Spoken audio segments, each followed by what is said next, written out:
Hello दोस्तों, स्वागत है आप सभी का हमारे इस यूट्यूब चैनल पर। दोस्तों, आज का ये वीडियो बहुत ज़्यादा इम्पॉर्टेंट रहने वाला है। आज के इस वीडियो में हम बात करने वाले हैं यूजीसी नेट जून 2025 के संबंध में। यहाँ पर हम करेक्शन विंडो को लेकर बात करेंगे कि क्या क्या बदलाव आप फॉर्म में कर सकते हैं। विस्तार से आज के इस वीडियो में हम बात करेंगे और यकीन मानिए इस वीडियो को देखने के बाद आप करेक्शन विंडो के संबंध में किसी अन्य वीडियो को नहीं देखेंगे। तो यहाँ पर हम सारी चीज़ों को लेकर बात करेंगे कि क्या क्या बदलाव नहीं हो सकते हैं, उसके बाद हम देखेंगे क्या क्या बदलाव हो सकते हैं। तो देखिए, वीडियो को आप पूरा देखिएगा। अगर आप यूजीसी नेट जून 2025 का एग्ज़ाम देने वाले हैं और अभी तक आपने आवेदन नहीं किया है, तो आपसे निवेदन है कि देखिए, अगर आपको आवेदन करना ही है तो इतना लेट क्यों करना। आप सभी को पता है लास्ट में वही होता है, सर्वर की प्रॉब्लम आती है।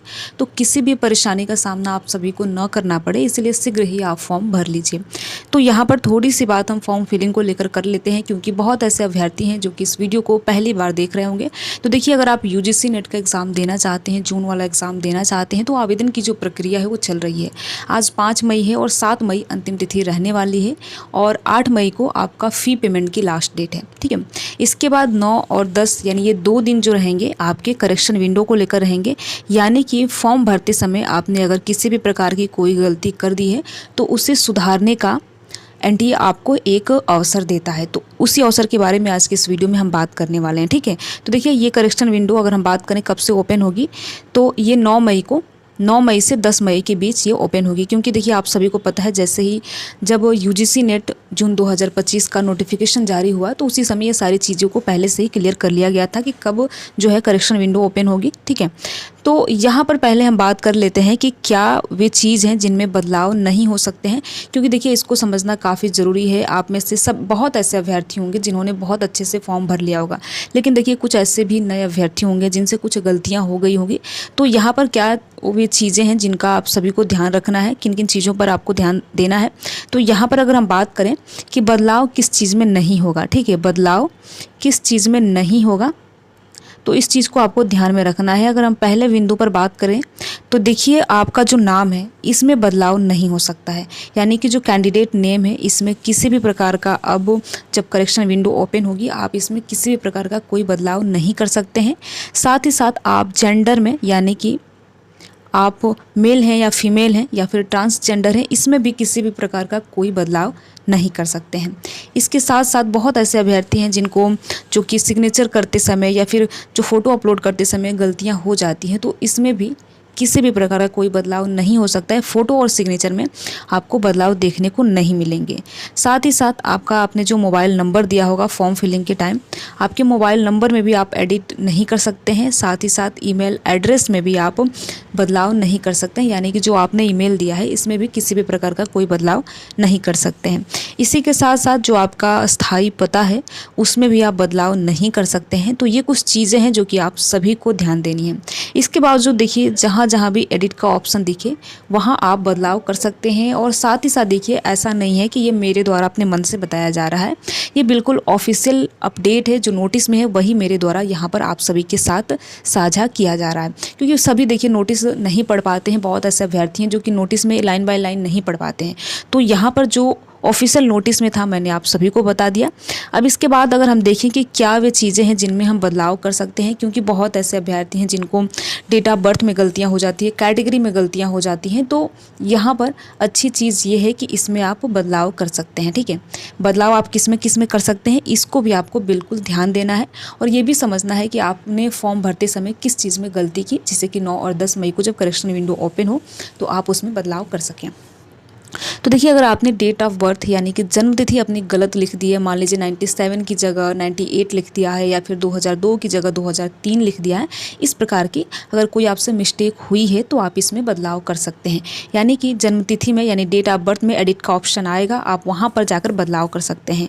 साथ ही साथ देखिए कैटेगरी, ठीक है, कैटेगरी एक बहुत बड़ा विषय रहता है, क्योंकि बहुत ऐसे अभ्यर्थी हैं जो कि जनरल, ईडब्ल्यूएस ये सारी कैटेगरियों का चुनाव करते हैं। तो इसमें देखिए आप कैटेगरी में बदलाव कर सकते हैं, ठीक है। यानी कि आप जिस भी कैटेगरी से आते हैं, general, EWS, OBC, SC, ST, PW, BD, इनमें आप बदलाव कर सकते हैं। यहाँ पर कैटेगरी में आपको एडिट का ऑप्शन दिखाएगा, वहाँ पर जाकर आपकी जो भी कैटेगरी है, जो भी आपने फॉर्म फिलिंग भरते समय अगर आपसे गलतियाँ हो गई होंगी और जो भी आपकी कैटेगरी है आप उसमें बदलाव कर सकते हैं। एक चीज़ और ध्यान देना है आप सभी को, देखिए जो भी आपकी कैटेगरी हो, यहाँ पर किसी भी प्रकार का कोई आपको दस्तावेज यानी कि डॉक्यूमेंट अपलोड नहीं करना है कैटेगरी वगैरह की। तो इस चीज़ को भी आप ध्यान में रखेंगे, स्पेशली वे अभ्यर्थी जिन्होंने अभी तक अपना आवेदन नहीं किया है, ठीक है।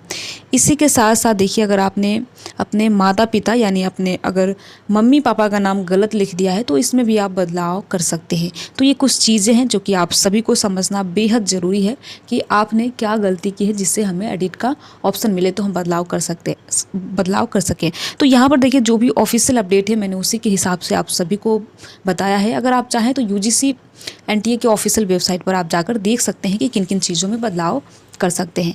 इसके साथ साथ देखिए एक और चीज़ जो कि बहुत ज़्यादा इंपॉर्टेंट है, देखिए जैसे ही जब करेक्शन विंडो ओपन होगा तो आप वहाँ पर देख पाएंगे कि कहाँ कहाँ एडिट लिखा है। जहाँ जहाँ भी एडिट का ऑप्शन होगा आप वहाँ उन चीज़ों में बदलाव कर सकते हैं। तो ये कुछ ज़रूरी चीज़ें हैं जो आप सभी को ध्यान रखनी है। नहीं तो आप सभी को पता है कि अगर मान लीजिए आप जनरल, आप ईडब्ल्यूएस कैटेगरी से आते हैं और आपने जनरल फिल कर दिया है तो इस तरीके की जो गलतियाँ हैं आपके रिजल्ट को भी प्रभावित कर सकती हैं। तो इन चीज़ों का आपको ध्यान में रखना है।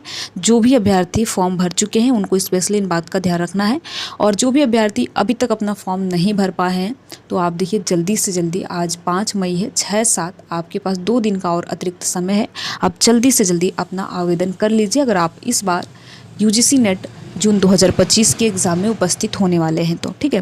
बाकी देखिए यही ऑफिशियल अपडेट है। इसके बाद जैसे ही आप अपना आवेदन करेंगे, ये सारी प्रक्रियाएं जैसे ही बंद होती हैं उसके बाद एडमिट कार्ड वगैरह के बारे में जब भी कोई ऑफिशियल अपडेट होगी तो उसकी सूचना आप सभी को हमारे इसी चैनल एमएससी नेट जेआरएफ के माध्यम से दी जाती है।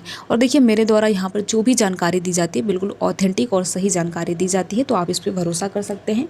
और साथ ही साथ देखिए आप वीडियो को अंत तक देखिएगा, और ऐसे ही कई वीडियोज़ आपको हमारे चैनल पर देखने को मिलेंगे। एक तो पहला वीडियो आपको जो भी नोटिस आएगा, चाहे यूजीसी नेट के संबंध में या कहीं भी असिस्टेंट प्रोफेसर जॉब के संबंध में, तो आप सभी को हमारे इसी चैनल के माध्यम से सूचना दी जाती है। और इसी के साथ साथ अगर आप पीएचडी के बारे में समझना चाहते हैं, यूजीसी नेट के फ़ायदों के बारे में जानना चाहते हैं, नेट क्या होता है इसके बारे में जानना चाहते हैं, बेड क्या होता है इसके बारे में जानना चाहते हैं, बीएड या फिर अगर आप नेट जेआरएफ क्वालिफाई करना चाहते हैं तो इन दोनों में सबसे पहले नौकरी कैसे किसे मिलती है, इन तमाम तरीके के जो टॉपिक होते हैं उन पर हमारे चैनल पर वीडियो उपलब्ध है। पीएसयूज़ वगैरह के बारे में भी हमने जानकारी दे रखी है। अगर आप चाहें तो एक बार वो वीडियोज़ ज़रूर देखें। देखिए इससे ये फ़ायदा होगा कि अगर आपको पहले से ये पता रहे कि पीएसयूज़ वगैरह में भी यूजीसी नेट का एग्ज़ाम क्वालिफाई करके हम वहाँ पर भी सरकारी नौकरी ले सकते हैं, यानी कि वहाँ भी हम अधिकारी बन सकते हैं। तो देखिए सोचिए कितना अच्छा है, क्योंकि बहुत ऐसे नए अभ्यर्थी होते हैं जिनको ये सारी चीज़ें नहीं पता रहती। और मेरे इस चैनल का यही उद्देश्य है कि छोटी से छोटी जानकारी आप सभी के समक्ष बिल्कुल सही तरीके से प्रस्तुत की जाए। तो वीडियो में लास्ट तक बने रहने के लिए आप सभी का बहुत बहुत धन्यवाद। अगर आपको ये वीडियो अच्छा लगा हो तो वीडियो को आप लाइक कर सकते हैं, और लाइक करने के साथ साथ अपने यार दोस्त मित्र के साथ भी साझा ज़रूर करें। Thank you.